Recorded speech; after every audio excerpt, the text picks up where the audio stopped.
the society need to take a responsibility in one regard of us as humans, right? When you're talking about the conditioning. But me as an individual, I have to take responsibility. But once we get beyond that, now we can pull the layers back. It's like, okay, these things are happening way too often. Sean, you're putting yourself, or these things are happening way too often in this area. What is contributing to these things? What up? What up? We are back at it again, man. What's with up? Another edition of a Father's Heart podcast with Sean and Cole and George. What's going on? What's happening, good people? What's going on, fellas? How y'all been? Man, real good, baby. Hey, man, life is good and Life bad. is good? And somewhere in between. Like it's a good Okay. So it sounds like we talking about a balance here? Are you in that? We're talking about a balance. The good, the bad, the evil, the ugly. Okay. Sean, brother, how you doing, man? Yo, I'm doing well, man. Really good, man. Just rocking with the book, just rocking, Okay. Growing the business, man. Yeah, man, it's going well, man. No complaints, bro. No complaints. Man, listen, no complaints here either, man. I just dropped my nephew off in Ohio, man, to a 2-year junior college where he'll be playing football. So I'm super excited, man, to see him. He's transitioning. We help him set up in his dorm room. He met his dorm mate, and I'm just so excited, man, as an uncle, just to see my nephews entering into the college space and doing their thing. So I'm tired, but it's a tired that was worthwhile for sure. That's dope, man. What sport did you say? What sport did you say? Yeah, football. Yep, football. So he's entering into this space, man. He's been a wrestler. He's been a track player, track runner, and now he's entered into football, which is something that he loves to do. And it's different. He's very different. Oh, he's very definitely different. Those two sports right there, bro. Different. Yeah. To be a wrestler, bro. You gotta have a different mindset to be. A wrestler, first of all, right? I kind of feel like there's some direct or indirect trauma coming from your statement, Sean. So I feel like it's some history to what you're saying. I feel it. Listen, because you're not just saying that randomly or generally. No. It's something you got to share. Listen, I'm just telling you from 2 points, right? Not even from my son's experience, but from mine, vicariously seeing those dudes wrestle. But not only that, I remember when big homies would put you in a headlock and they say uncle and you can't get out. I don't want that, right? So that's that thing. No. And then the track piece so you avoid it. Yes. Right. Yes. And then the track piece of it, bro, listen, I was fast. Your boy was fast. I ran a 4.42 40. That's fast for football. Ooh. I let my coach convince me to run track. I made it to the States, the whole 9. Bro, I was the anchor. I went to this event. We was competing for the lead. I got that darn baton. I took off. Wow. And it was people was the people, I'm going backwards and they was going forward, pulling away. Bro, I came in straight last, bro. I came in straight last. I'm like, no, I'm not built for that, right? So you got to have a special mindset. Everybody out there watch you in this track stuff. Yeah, George. That I personally experienced wrestling vicarious. Gotcha. What you're saying is neither one of them is for you. That's right. Just that conversation. No. Well, listen, Sean, you always say, man, dominate in your own lane. So you know what I'm saying? I'm telling you. You got to know what lane you in. You got to know. And that was not my lane. Yeah. So listen, fellas. So tonight I really want us to address a really important topic. Again, we talk a great deal and a lot of times about domestic violence. We talk about men and their emotions, and we talk. I mean, Sean, your book is associated, really with helping men really walk through and understand the importance of what they're carrying as it relates to their own pain and emotions. I mean, George, you do an amazing work working with clients and men to really help them understand that language. And so I think it's important for us to also begin to address what happened to the 2-year-old who was found and murdered by a mom's boyfriend. And, I just would love for you guys to maybe kind of unpack that a little bit. I mean, it's happening. We can't ignore these things that are happening within our community and what's happening to our children and the mothers of our children because of men and the unraveling of a combination of mental health. I mean, we just don't often know what all these things carry. But I think it's important for us to begin to talk about that a little bit tonight, and maybe just kind of find some possible solutions in terms of how can we continue to support women and children and families as it relates to supporting men who are struggling.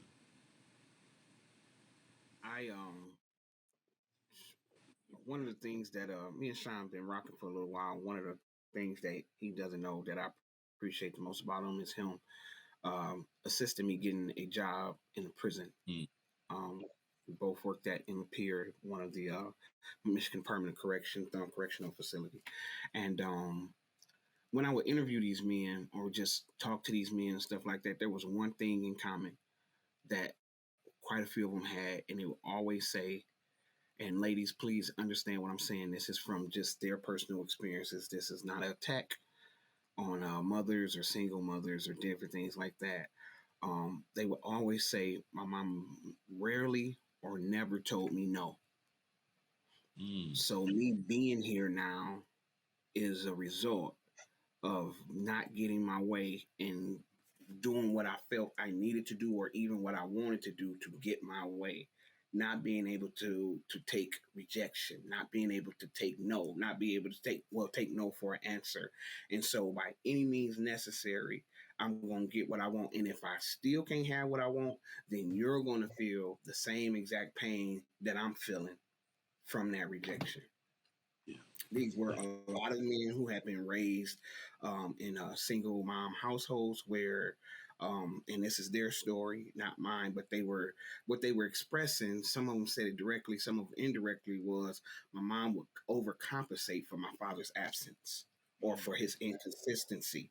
And so a lot of times when I should have been told no or should have been told not right now or different things like that, mom would do whatever she needed to do to make it happen.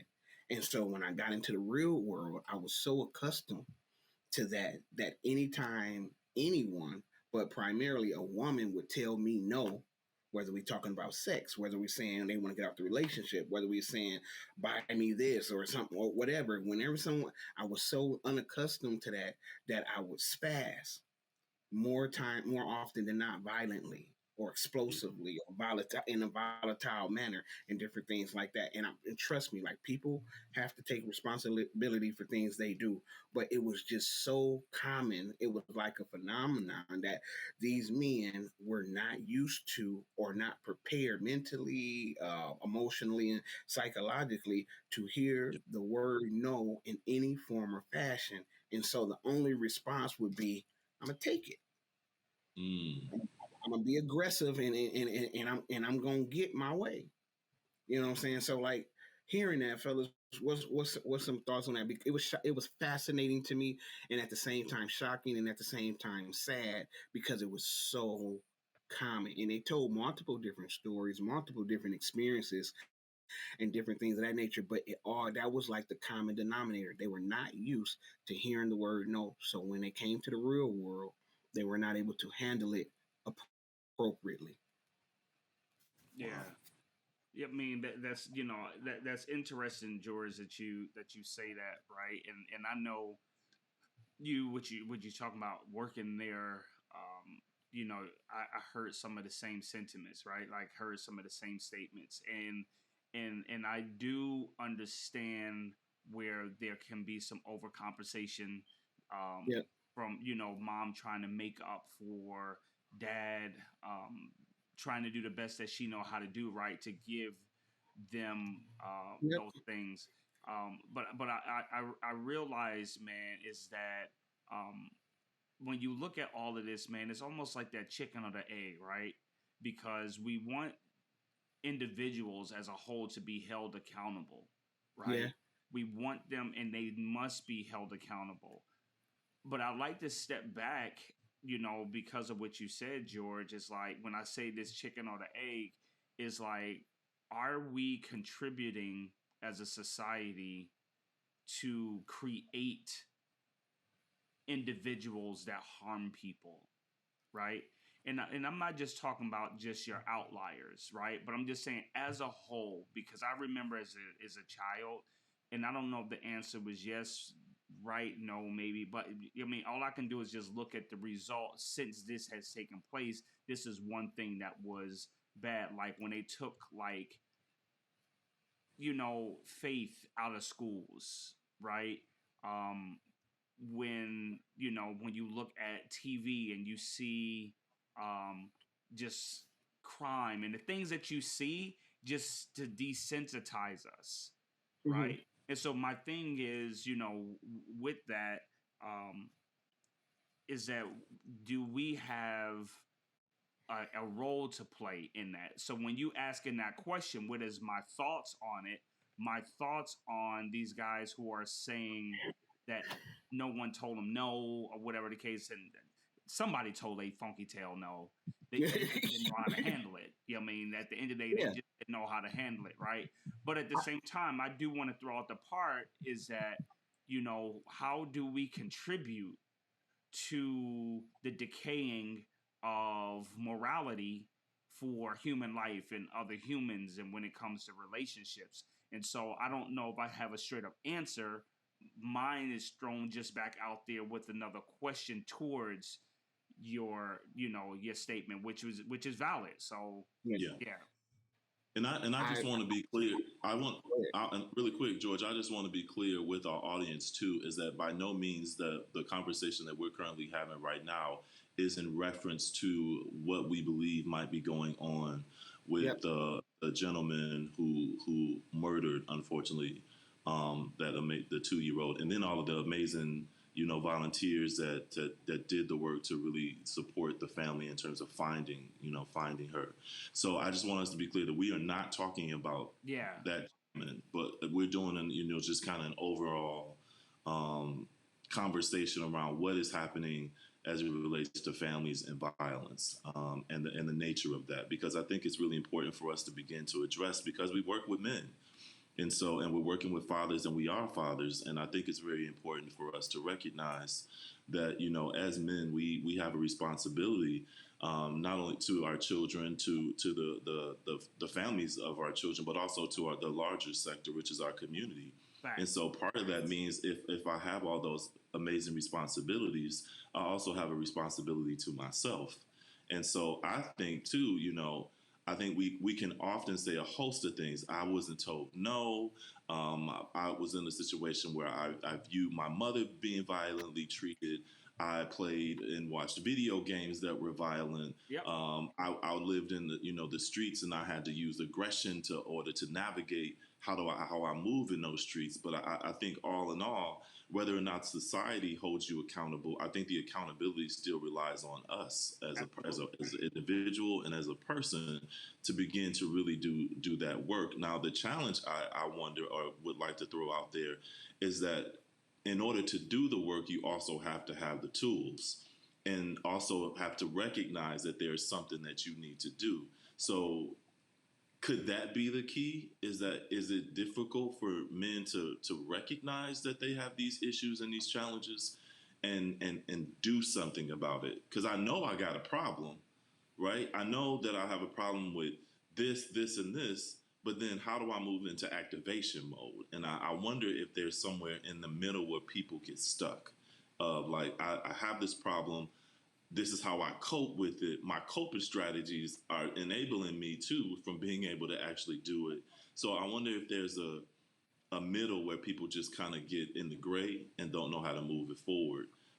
Because I find too that that's often been my challenge, until someone says to me and I notice that I'm harming, sometimes I'll just continue to do it until I'm like, oh, but I know I got to fix this. And it often, sometimes something has to happen in order for you to fix it. To fix it. So Yeah. that's, yeah. Yeah. What you thinking? I saw George saying something. George. Yeah. Yeah, I'm Well, looking at George. y'all didn't went. My point is to something you said, Sean, but we didn't went so far beyond it. I Oh, don't okay. even know if it's appropriate to even to go. So people say it a lot. What you said, Sean, about what is contributing, what is causing, or why, as far as like the moral decline and whatnot of society, and I just don't see it that way. I don't. I Mm, don't. I believe everything that's happening now has always been happening. We have things like social media and the computer and the internet. You know what I'm saying? So we get the information quicker. We see it more frequently and different things like that. But I think these are some of the things. These I think all of these things are generational. You know what I'm saying? Traditional, cultural, and different things of that nature. And now we're privy to it. Like we can see it quick. You like we can Google the whole situation that we started off this conversation. And so I think that I'm saying that to say I think that a lot of these things are ingrained in our society. Like, you know what I'm saying? I don't even know if it's heightened or intensified. I think the world has always been a beautiful yet cruel place. You know what I'm saying? And I think the answers start with people accepting that or embracing the fact that we've been doing certain things for so long and they have not been working. So when do we stop doing the same things over and over and over and over again, expecting different results? It didn't work on a collective or a massive scale. You know what I'm saying? So why are we continuing to do the same things over and over? I guess like as a point of reference, I know people gonna be on this now.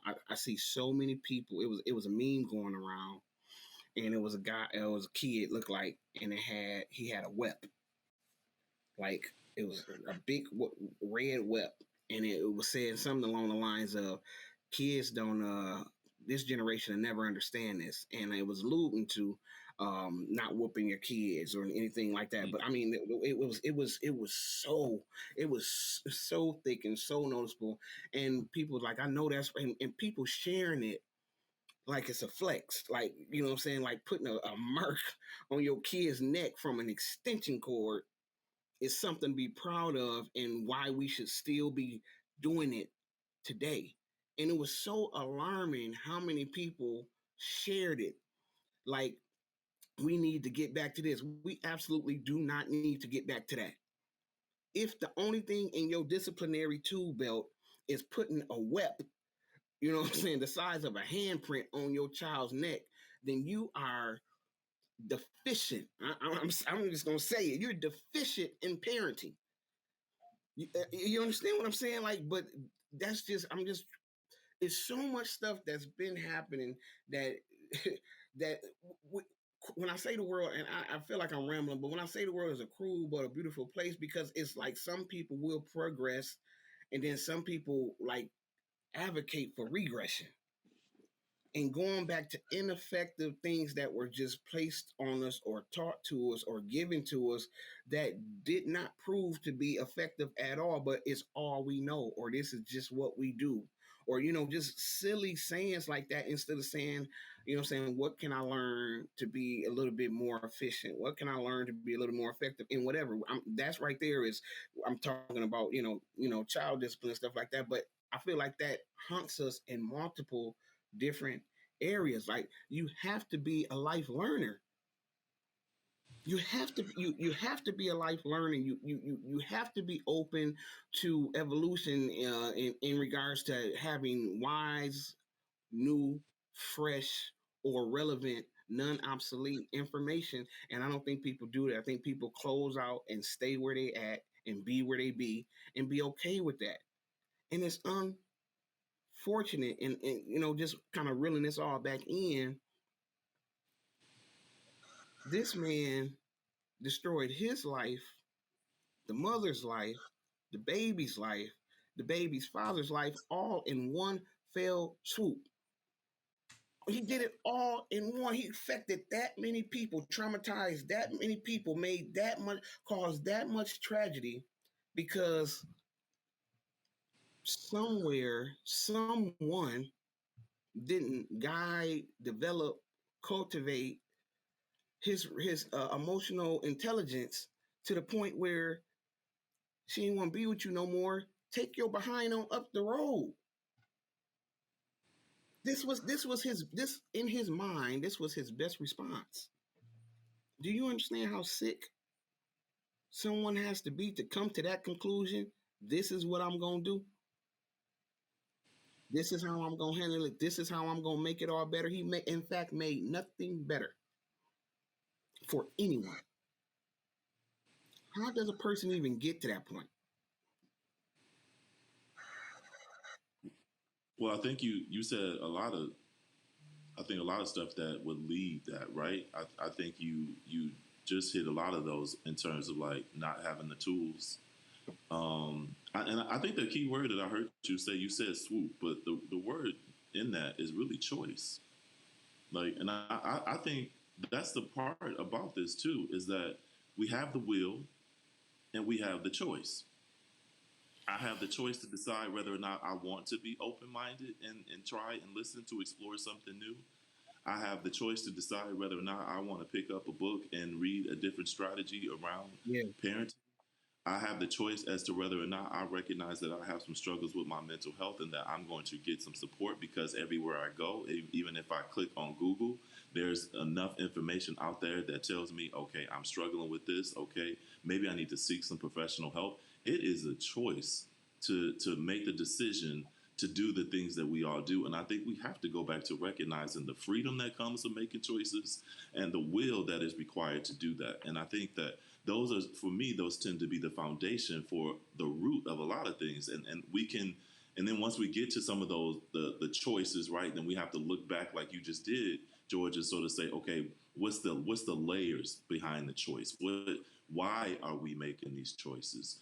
But I think the core of this too is just recognizing that a lot of this is about the fact that humans have will and they have the ability to make a choice, and that oftentimes um, we make a lot of poor choices, a lot of poor choices, right? Yeah. And so that's just my take. Go ahead, Sean. I see Go ahead, George. no, because I agree 100% with what he's saying about we all have choice and stuff like that. Do our surroundings, do our environments, different, do our beliefs, politics, really, do they always help us feel like we do? Because like we know that all of us are conditioned by the way we were raised and our upbringing and stuff like that. So even though that is very much true, like do some of these things that's our nature or our nurture that's around, do they make us feel like that? Some people don't feel like they have a choice to do the things that they want to do, whether it's from pressure or judgment or different things of that nature. So how do we start taking them layers off so people can get to that point? Like I'm a therapist, and plenty of people that come in here right now will tell me my family thought I was crazy and this is your point of you. reference. This is your security. These are your caregivers. These are the people that you're supposed to trust and protect you. And the thing that you made a choice to do to come and help yourself, they are like, don't do that. You know what I'm saying? So go ahead, Sean. No, I was no. I was letting you finish. I was hearing you. My answer to that, I think, is both and. I don't Okay. think it's an either or, right? Because that's why I was getting back to earlier when I made the statement about the poor choice of this dude of what he did, right? Is that yes, I mean, let's just say yes, that somebody dropped him. The people that dropped him need to take responsibility.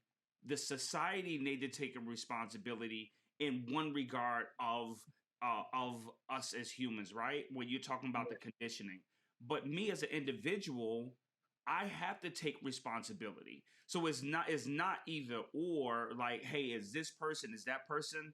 At the end of the day, is I was peep game. I was driving yesterday, was leaving out of my subdivision, and when I turned, I didn't see this car coming, and it was about to, I was about to hit it, right?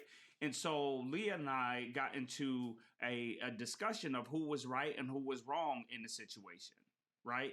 And my conclusion was, at the end of the day, if I would have hit that car, it would have been on me, not you. It would have been on me. That would have been on my insurance. When the police came, who was at fault? They wouldn't ask all of those other scenarios that led them to it. All they would have Yeah, thought was it. I smacked that car. But when we look at the big picture, what took place prior to that, that led up to that, Leah was not only was the car in a blind spot, but Leah was leaning up in the spot where I couldn't see. I could have asked her to back up, but I just didn't see it, right? So nothing happened, but we was in this debate of who was wrong, right? But I'm like, at the end of the day, yeah, Sean, you would have been wrong because you hit that car. That's what my man is. Yo, you made a bad decision, flat out. But once we get beyond that, now we can pull the layers back. It's like, okay, these things are happening way too often. Sean, you're putting yourself, or these things are happening way too often in this area. What is contributing to these things? And so I don't think, and I hear what we're all saying. I don't think it's a this or that. I think it's a both and. So it's in this, collect. It's a collective solution, collective fix. it's a collective. So when we talk about this guy, all the people who have been impacted, bro, he destroyed a lot of people's lives, man. That Yeah, father who no longer has a 2-year-old because the boyfriend, you know how much guilt he has. He probably been, pissed and angry that he was like, yo, she shouldn't have been with him in the first place. He's seen yeah, all the signs, and now this happened. Like, yo, that dad has to live with the guilt, not just the anger what this man did, but the guilt of him not being able to protect his 2-year-old daughter. You know what I mean? And all of the people that is involved in my man, like, a lot of young people, not a lot of young people, but I'm just telling you, I see on the social media that a lot of people do not know how to manage their emotions, do yeah, not know how yeah, to process, right?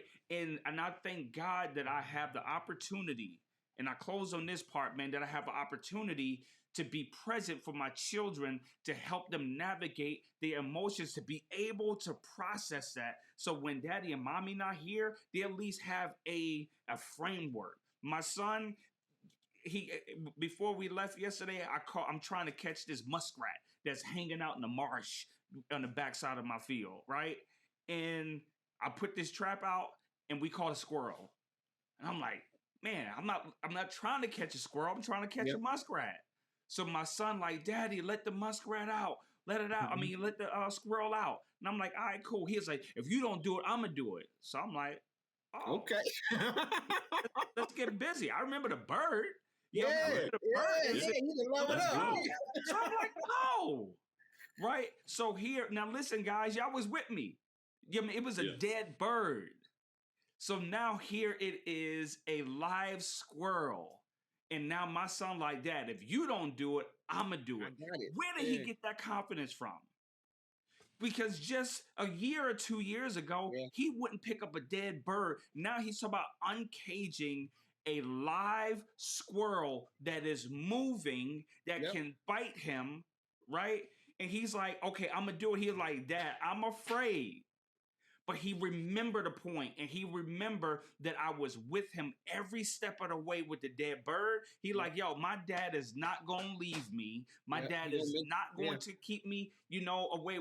He showed me that I can trust him. And so the same thing with the bird, with the squirrel. He was afraid, but we did it together. It didn't take as long as last time. He wasn't crying. We opened it up. We let the squirrel out. He yeah, was felt encouraged. He was excited. My point is, in all of that, that's why it's important, man, for us to help our sons and daughters to navigate their emotions, man. yeah. yeah, Yeah. And while we're doing that though, become aware as possible of ours. Yeah. That's Yes. good. Because That's good. you can't teach appropriately from a place of brokenness or from a place of emptiness or victim mentality and different things like that. So while you're doing that, while you're parenting, because what you're saying is 100% correct. You know what I'm saying? At least in my opinion, make sure you're addressing yours. Yes. Yeah. Make Yeah. sure you're addressing yours. So you're not trying to heal things through your children. You know what I'm saying? So you're trying not trying to fix things through your children. I give my personal business all the time. My two oldest are out of high school, and because I didn't, I was 30-ish, something along the line when I entered college. I didn't go to college right after high school. So with them, it's both like my son in trade school and my daughter. You got to go now. You got to do it now. You don't want to be like me. You don't want to. I was trying to raise y'all and work full time, and I was in ministry, and I was doing all of these things. So you got to do it. You got to do it. You can't do. Don't do like me. Do it this way. And all that did was push them away because I was trying to fix what I felt was a deficit in my stuff through them. You know what I'm saying? They didn't even have no input in timing, how, what. I'm telling them what to go for. Like everything was my plan. You know what I'm saying? And I want to be very clear. I'm not telling parents to like be hands off or anything like that. But as your children get older and transition into adulthood, they should have some say in their life. That's my opinion. You know what I'm saying? They should have some input and what the next step is. Now you there for guidance and you're there for cultivation. You're there for those things. But I had it laid out. I had the blueprint for they stuff with little to no input. It wasn't ever a conversation. It was always a do this, do this, do this, do this, do this. And I couldn't figure out in my head why they bucking against it because I'm like, I done been here already. You won't have to go through what I had to go through. In my heart, you know what I'm saying? In my heart and in my mind, let me rephrase. In my mind, I'm doing what's best for you because I don't want you to go through what I went through. But in my heart, I'm doing what would have been best for me that I'm struggling that I missed out on. Yeah. Is that making sense? Yep. No, it makes a lot of sense. You know what I'm saying? And so I'm saying that to say to go back to what I was saying originally, be aware of what you gotta have to deal with and what you gotta navigate, you know what I'm saying? So it's not coming out that way. Because all it did, like we cool, them two of my best friends, but during that time, it was really, really rough because they was not trying to hear daddy at all. Cause daddy, cause and you know why?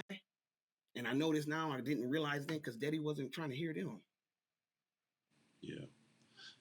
George, you remind me of a statement that I used to hear all the time. When parents have children, it becomes all about their children. What I'm Mm-hmm. discovering and learning that parenting is really about adults understanding and becoming parents. Yeah. Like it really is about doing your own self assessment. It really is Yeah. about just describe, being a present, but acting under the notion of awareness. We have to Yeah. be aware of ourselves, and I think that's a great way, a segue into legit or not legit. And I mean, when we talk about awareness, Mm-hmm. Sean, I'm Mm-hmm. curious about the legit and the not legit, and your level of awareness. So, can you speak to the legit, and not legit? The way he just moved in there, I was trying Yeah. to hold it together. Yeah. He did that. He did that, man. He did that. And so I was trying to before hold it together. yeah, I bet. So before I do that, man, from the bottom of my hearts, from the Father Heart podcast, man, we just Yes, want to give our condolences to yes, the families affected by this Yes. tragedy, right? yeah, We all have babies, the work that we do, and it just breaks our heart, man, to see that a man has made a decision to take justice in his own hand. Not even justice. Right. He, yes. His I version, mean, his It, distorted view it's of yeah. whatever yeah, he thought in his mind, man, is absolutely horrible, man. But we just want to give our condolences, man, to the families, man, and we will definitely be sending, energy, positive energy, and praying and all of those things for you guys. So yeah, man, the legit or not legit. I was last night when I was in the our bathroom. And I always we have double sinks in our bathroom, right? And so my wife always talking junk that I'm getting ready on her side. I'm using her sink. She like, yo, why don't you use your own sink, right? And I don't know. It's like, yo, it's both ours. And so I feel that way. you know what I mean? So it's I don't like even know both I don't even know where we're going with this, but so far you haven't said anything wrong. Yeah, you know what I mean? So it's Yeah. like, yo. So my thing is like, I'm on her side again, and I'm washing my hands, and I look down, and I see a $10 bill in a tray that was Mm-hmm. on her side of the, her side of the sink, and I thought to myself like, yo, I got a couple dollars in my pocket. I do need it a little bit more, and I saw $10 in the tray right there, and I said, In, you know in, what? in a community space, a space that y'all share. A community space that we Okay. share, right? Happens to Okay. be on the side that she says is her side, and I have, in her mind. In her, right. That So probably wasn't I, the so I the was purchase. thinking like, yo, I went to take the $10, and I said, you know what? I'm gonna leave it. I said, Yeah. I am going to talk to my brothers on legit on the podcast during our legit or not legit before I go back upstairs to make my decision to go take that money. I need Mm-hmm. to know, is it legit or not legit for me to go upstairs to get that $10 bill and wrap it with my ones? Is it legit or not legit for you to I, be able to take your, I ain't gonna even say that. Not even take your spouse. I saw $10 bill in the tray in a community in a community space, with me and my a wife. shared. I don't want to say a shared Yeah, space. me A and my shared wife space. share Yeah. space. Is it legit or not legit for me to go upstairs and wrap that 10 with my money? I'm, So this is my I'm take, gonna Sean. say yeah. Sean, Sean, I think it's legit that you had the thought because everybody has thoughts about stuff, right? So I think that was legit. I think had you taken it, I don't think that's legit. Had you taken it, put it in your pocket, kept it moving, to me that don't feel like it's legit because George keeps saying community space, shared space. It sounds Yeah. like you both have clearly identified there are two sinks here. This side of the sink has my wife's all the Well, he stuff that said she she has to. said that he never said he agreed to that, Cole. He said that's what she Oh, said. he He never. agreed. He No. totally agreed. We ain't even gonna do all that, George. We not. He agreed. He agreed. I clearly heard him say, "My wife is always griping on me," and blah blah. I never once heard Yep. him say Yep. that this is what we decided mutually or collectively. He No, never he said that he had part. to he had to say that. I mean, I'm talking some So man. that's where I'm at. So I think the legit part is that you thought about it, you didn't take it, but I think it's on her side. So you mean so I didn't take it yet. So if I You go keep saying upstairs yet.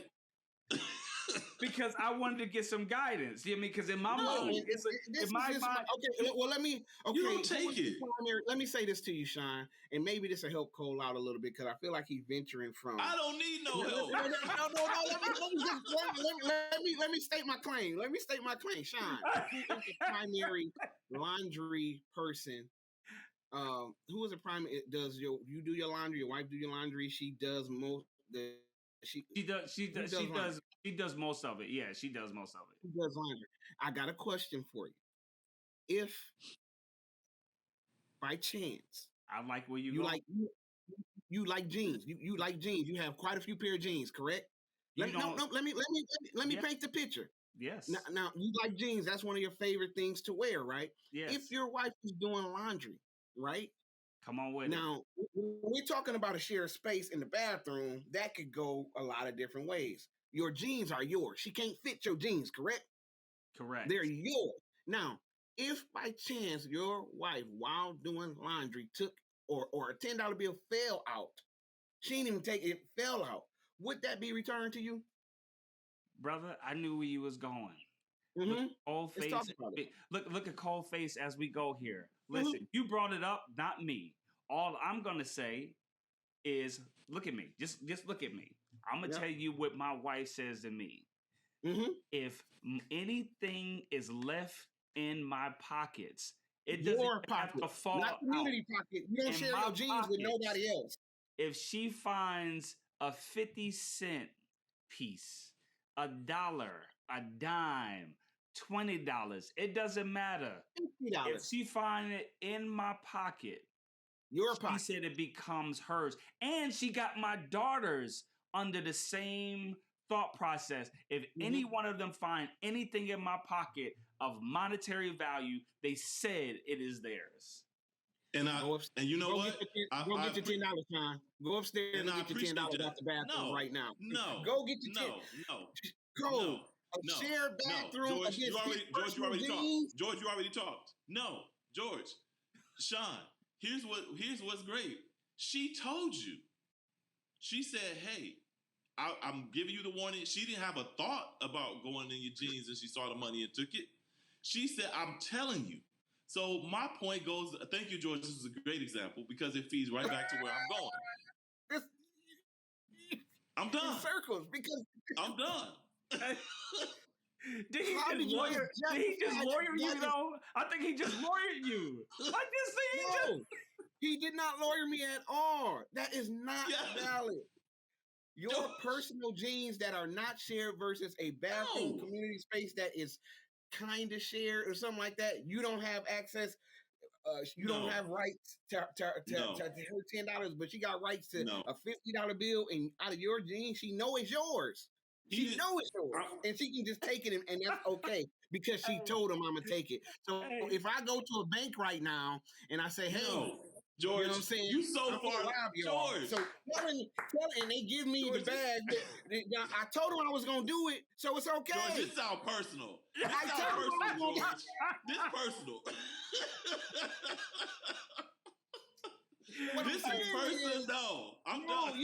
You're double standarding, and what's good for the goose is good for the gander. Like if she can do it, he can. See, the problem with this is this terrible societal happy life BS that's been force fed to us when it's really happy spouse, happy house. And we gotta deconstruct that, right? We gotta piece by piece, brick by brick, tear that mantra down because it's unhealthy and it's unethical and it's unmoral to feel like we shouldn't have the same happiness and access as our counterparts, significant others. That's not right. If she can jack this man for a $50 bill out of his pair of Levi jeans, go upstairs and get your $10, sir. Go upstairs and get your $10, sir, and I rest my case.